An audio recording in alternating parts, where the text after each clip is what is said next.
ಸೇನಾ ವಾಹನ ಅಪಘಾತದಲ್ಲಿ 4 ಯೋಧರು ಹುತಾತ್ಮರಾಗಿದ್ದರು. ಹುಟ್ಟೂರಿಗೆ 4 ಯೋಧರ ಪಾರ್ಥಿವ ಶರೀರ ಇದೀಗ ತಲುಪಿದೆ. ಮುಗಿಲು ಮುಟ್ಟಿದೆ ಕುಟುಂಬಸ್ಥರ ಆಕ್ರಂದನ. ಫಸ್ಟ್ ಬೆಳಗಾವಿಗೆ ತಲುಪಿತು ಪಾರ್ಥಿವ ಶರೀರ. ಅಲ್ಲಿ ಸಿಎಂ ಸೇರಿದಂತೆ ಗಣ್ಯರು ಅಂತಿಮ ನಮನವನ್ನು ಸಲ್ಲಿಸಿದ್ರು. ಅದಾದ ಮೇಲೆ ಸೇನೆಯಿಂದ ಅಂತಿಮ ಗೌರವವೇನು ಸಲ್ಲಿಕೆ ಮಾಡಬೇಕಾಗಿತ್ತು. ಆ ಗೌರವ ಸಲ್ಲಿಕೆ ಆದಮೇಲೆ ಅವರವರ ಹುಟ್ಟೂರುಗಳಿಗೆ ಪಾರ್ಥಿವ ಶರೀರವನ್ನು ಕಳಿಸ್ಕೊಡಲಾಗಿದೆ. ಮೃತಪಟ್ಟಂತ ಆ ಸುದ್ದಿಯನ್ನ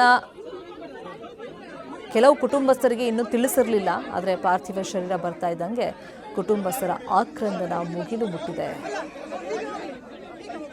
ಕೆಲ ಕಡೆ ಅಂತಿಮ ದರ್ಶನಕ್ಕೆ ವ್ಯವಸ್ಥೆಯನ್ನು ಮಾಡಲಾಗಿತ್ತು. ಉಡುಪಿಯ ದೃಶ್ಯಾವಳಿಗಳನ್ನು ನಾವೀಗ ಗಮನಿಸ್ತಾ ಇದ್ದೀವಿ.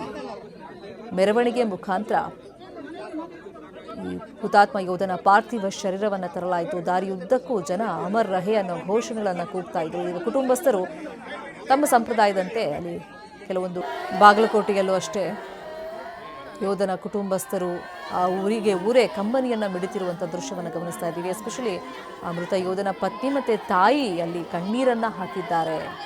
ಮತ್ತು ಒಂದು ಹಂತದಲ್ಲಿ ಬೇಜಾರಾಗಿ ಸೇನೆಗೆ ಯಾರನ್ನು ಕಳಿಸ್ಬೇಡಿ ಅನ್ನೋ ಮಾತನ್ನು ಕೂಡ ಆ ಮೃತ ಯೋಧನ ತಾಯಿ ಹೇಳ್ತಾ ಇದ್ರು. ಅಂದರೆ ಅಷ್ಟರ ಮಟ್ಟಿಗೆ ದುಃಖ ಅವರಲ್ಲಿ ಮಡುಗಟ್ಟು ಬಿಟ್ಟಿದೆ. ಅಂದರೆ ದೇಶ ರಕ್ಷಣೆಗೆ ಅಂತ ತಮ್ಮ ಮಗನನ್ನು ನಾವು ಕಳಿಸಿದ್ವಿ, ಆದರೆ ಇದೀಗ ನಮ್ಮನ್ನೆಲ್ಲ ಅನಾಥ ಮಾಡಿ ಆತ ಹೋಗ್ಬಿಟ್ಟಿದ್ದಾನೆ ಅಂಥೇಳಿ ತಾಯಿ ಕಣ್ಣೀರನ್ನು ಹಾಕ್ತಾ ಬಿಕ್ಕಿ ಬಿಕ್ಕಿ ಅಳ್ತಾ ಇದ್ರು. ಇನ್ನು ಯೋಧನ ಪತ್ನಿ ಕೂಡ ನಮಗೆ ಯಾರು ದಿಕ್ಕು ಅಂಥೇಳಿ ಅಳ್ತಾ ಇದ್ರು. ಹುಟ್ಟೂರಿಗೆ ತಲುಪಿದೆ ಪಾರ್ಥಿವ ಶರೀರ. ಪ್ರಮುಖವಾಗಿ ಸೇನಾ ವಾಹನದ ಅಪಘಾತದಲ್ಲಿ 4 ಕನ್ನಡಿಗ ಯೋಧರು ಸಾವನ್ನಪ್ಪಿದ್ರು, ಹುತಾತ್ಮರಾಗಿದ್ರು. ಈಗ ಅಂತ್ಯಕ್ರಿಯೆ ನಡೆಯೋದಕ್ಕೆ ಬೇಕಾದಂಥ ಸಿದ್ಧತೆಗಳನ್ನು ಆಯಾ ಕುಟುಂಬಸ್ಥರು ಮಾಡಿಕೊಂಡಿದ್ದಾರೆ. ಸಂದರ್ಭದಲ್ಲಿ ಸಹಜವಾಗಿ ಆ ದುಃಖವನ್ನು ಭರಿಸುವಂಥ ಒಂದು ಶಕ್ತಿ ಇವಾಗ ಇರೋದಿಲ್ಲ ಅವರಿಗೆ. ದೇಶ ರಕ್ಷಣೆ ಮಾಡಿ ಸುರಕ್ಷಿತವಾಗಿ ನಮ್ಮವರು ವಾಪಸ್ ಬರಲಿ ಅಂತಾನೆ ಸೇನೆಗೆ ಕಳಿಸುವಂಥ ಪ್ರತಿ ಕುಟುಂಬವೂ ಕೂಡ ಒಂದು ಆಶೆಯನ್ನು ಇಟ್ಕೊಂಡಿರುತ್ತೆ, ಆಸೆಯನ್ನು ಇಟ್ಕೊಂಡಿರುತ್ತೆ.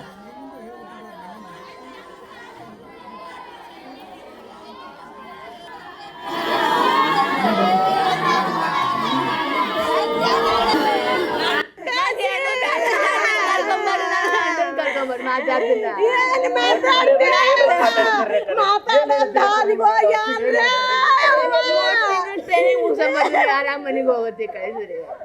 ಮರ್ದಿನ ಫೋನ್ ಹಚ್ಚಿರುವ ಹೋಗಿ ಮುಟ್ಟೆನತ್ತೆ, ನಾ ಇಲ್ಲ ಬಸ್ನಾಗದಿನತ್ತೆ ಹೇಳಿ. ಮರ್ದಿನ ಮುಂಜಾನೆ ಫೋನ್ ಹಚ್ಚಾನ ಸ್ವಿಚ್ ಆಫ್ ಆಯ್ತು. ಎಲ್ಲರಿಗೂ ಹಚ್ಚಿನಿ, ಏನೂ ಆಗಿಲ್ಲ. ರಾತ್ರಿ 8 ಗಂಟೆಗೆ ಸುದ್ದಿ ಬತ್ತು, ಏನ್ ಮಾಡೋದು ನನ್ನ ಗಂಡನು. ನಾವಲ್ಲಿ ಶನಿವಾರ ಬಂದಿದ್ವಿ. ಶನಿವಾರ ಸಂಜೆ ಇವ್ರ ನಿಪಾಣಿಗೆ ಬಂದ್ಮೇಲೆ ಫೋನ್ ಮಾಡ್ಯಾರ. ಮಾತಾಡ್ಯಾರಿ, ಬಸ್ನಾಗದೀವು ಮನಿಗ್ ಹೋಗೋಣ ಹಸ್ತೀವ ತಿಟ್ಟ ಮಾತಾಡ್ಯಾರ. ಅದ್ರ ಮೇಲೆ ಫೋನ್ ಚಾಲು ಇಲ್ಲ. ಸರ್ಕಾರಕ್ಕೆ ಏನ್ ಆಗ್ರಹ ಮಾಡ್ತೀರಿ ಅಕ್ಕ? ಏನ್ ಮಾಡುದ್ರಿ ನನ್ನ ಗಂಡನ ವಯಸ್ಸು ಏನು ಯಾವ್ದು ನನ್ನ ಗಂಡನ ಓದಿಲ್ಲ ಏನ್ ಹೇಳಿ. ನನ್ ಕಾಲ್ ಬಿಟ್ಟು ನನ್ನ ಗಂಡನ ವಯಸ್ಸು ನಿಮ್ ರೊಕ್ಕ ಎಟ್ ಬೇಕಾದ್ರೆ ರೊಕ್ಕ ಕೊಡ್ತೀನಿ. ನಮ್ಮ ಮಕ್ಕಳನ್ನ ಯಾರು ಆರ್ಮಿ ಕಳಿಸ್ಬೇಡು ಯಪ್ಪ.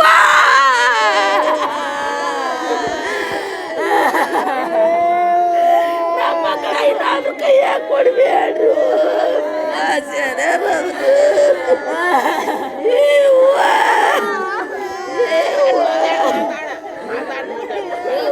ಮಾತಾಡೋದೇನು ಇಲ್ಲ. ನನ್ನ ಮಗ ನನ್ನ ಮಾತ ಕಸ್ಕೊಂಡು ಹೋಗ್ಯಾಡ್ರಿ. ನಾ ಹೆಂಗ್ ಮಾಡ್ರಿ? ನನ್ನ ಮಗನ ಹುಡಿಯೇ ಕಟ್ಬೋದು, 4 ಹೊಲ ಹೊಟ್ಟಿ ತುಂಬ್ಕೋದು ಅವ್ರು ಸಾಲಿ ಕಲಿಸಿದ್ದು. ಅಪ್ಪ ನನ್ನ ಮಗ 6ನೇ ಸಾಲಿ ಹಿಡ್ಕೋದು, ಅವ್ ಕಸ ತೆಗೆದು ಅವ್ನು ಸಾಲಿ ಕಲಿತು. ಅವನ ಪಾಲಿಗೆ ಅವನು ನೌಕರಿ ಹಿಡ್ಕೋದು. ಆದ್ರೆ ಆ ದೇವ್ರ ಕಣ್ಣ ಮಾಡಿಬಿಟ್ರು. ಆ ದೇವ್ರ ನನ್ನ ಮನೆಗೆ ಮುರಿದು ಬಿಟ್ರು. ಅವನ ಹೆಂಡಿಗೆ ಅವ್ರ ತಂಗಿಗೆ ಸಾಮಗನ ಏನು ಹೇಳ್ರು ಅಣ್ಣ ನೋಡ್ರಿ. ನನ್ನ ಮನೇನ ಎಲ್ಲ ಮಸೂತಿ ಮಾಡಿದ್ರು. ಯಪ್ಪ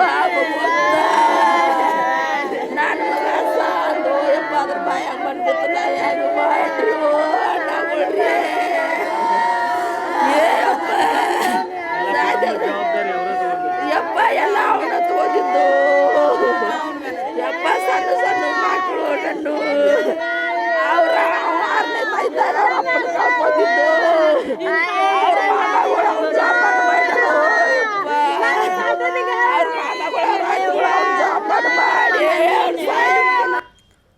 ಇನ್ನು ಪಾರ್ಥಿವ ಶರೀರಗಳು ಅವರವರ ಹುಟ್ಟೂರು ತಲುಪೋಕ್ಕೂ ಮುಂಚಿತವಾಗಿ ಬೆಳಗಾವಿಗೆ ಆಗಮಿಸಿತ್ತು. ಆ ಸಂದರ್ಭದಲ್ಲಿ ಹುತಾತ್ಮ ಯೋಧರಿಗೆ ಸಿಎಂ ಅಂತಿಮ ನಮನವನ್ನು ಸಲ್ಲಿಸಿದರು. ಹುತಾತ್ಮರ ಕುಟುಂಬಸ್ಥರಿಗೆ ಸಿದ್ದು ಸಾಂತ್ವನ ಹೇಳೋ ಪ್ರಯತ್ನ ಮಾಡಿದ್ರು. ಈ ಸಂದರ್ಭದಲ್ಲಿ ಅಪ್ಪನನ್ನು ನೆನೆಸಿಕೊಂಡು ಕಣ್ಣೀರಿಟ್ಟಿದ್ದಾರೆ. ಯೋಧನ ಮಗ ತಂದೆಯ ಮೃತದೇಹಕ್ಕೆ ಗೌರವವನ್ನು ಸಲ್ಲಿಸ್ತಾ ಇದ್ರು.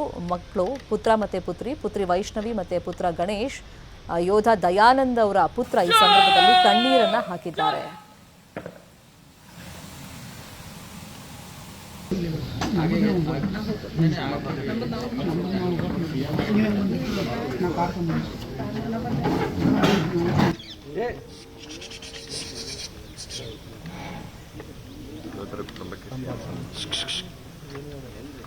ಓ ಕ್ಯಾಮ್ರಾಮನ್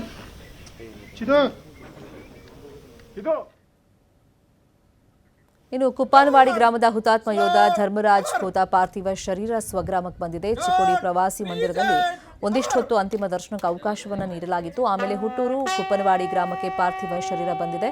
ಸಂಜೆ ಹೊತ್ತಿಗೆ ಅಂತ್ಯಕ್ರಿಯೆ ನಡೆಯಲಿದೆ. ಅದಕ್ಕೆ ಬೇಕಾದಂಥ ಸಿದ್ಧತೆಗಳು ಆಗ್ತವೆ.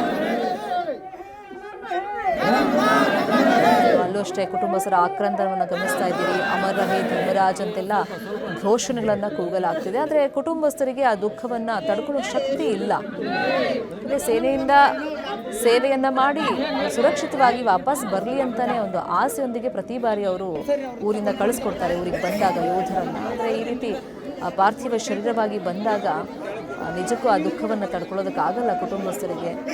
ಸಾರ್ವಜನಿಕ ದರ್ಶನಕ್ಕೆ ಸ್ವಲ್ಪ ಹೊತ್ತಿಡಲಾಗಿತ್ತು. ಧರ್ಮರಾಜ್ ಅವರ ಪಾರ್ಥಿವ ಶರೀರ ಅವ್ರ ಪೋಷಕರನ್ನ ಗಮನಿಸ್ತಾ ಇದ್ದೀವಿ. ಅಂದರೆ ಕಣ್ಮುಂದೆ ತಮ್ಮ ಮಗನನ್ನು ಕಳ್ಕೊಂಡಾಗ ಎಂಥ ತಂದೆ ತಾಯಿಗಳು ಕೂಡ ಅದನ್ನು ಸಹಿಸಿಕೊಳ್ಳುವಂಥ ಶಕ್ತಿ ಇರೋದಿಲ್ಲ. ಈ ಇಳಿ ವಯಸ್ಸಲ್ಲಿ ಬಹಳಷ್ಟು ದುಃಖಿತರಾಗಿದ್ದಾರೆ. ಕುಟುಂಬಸ್ಥರೆಲ್ಲ ಕಣ್ಣೀರನ್ನು ಹಾಕ್ತಾ ಇದ್ದಾರೆ. ಈ ಸಂದರ್ಭದಲ್ಲಿ ಗ್ರಾಮಸ್ಥರು ಅಮರ್ ರಹೇ ಅಂತ ಹೇಳಿ ಕೂಗ್ತಾ ಇದ್ದಾರೆ.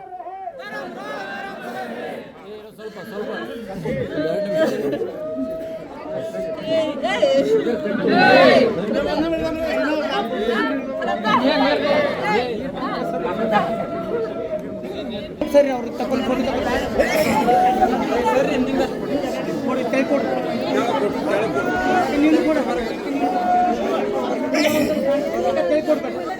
ಏನು ಅದನ್ನು ಬೇಡ ಆತ್ರ ಬರೋದ ಪಾಪವ ಸಮಾಧಾನ ಆಗ್ರಿ ನೋಡೋಣ.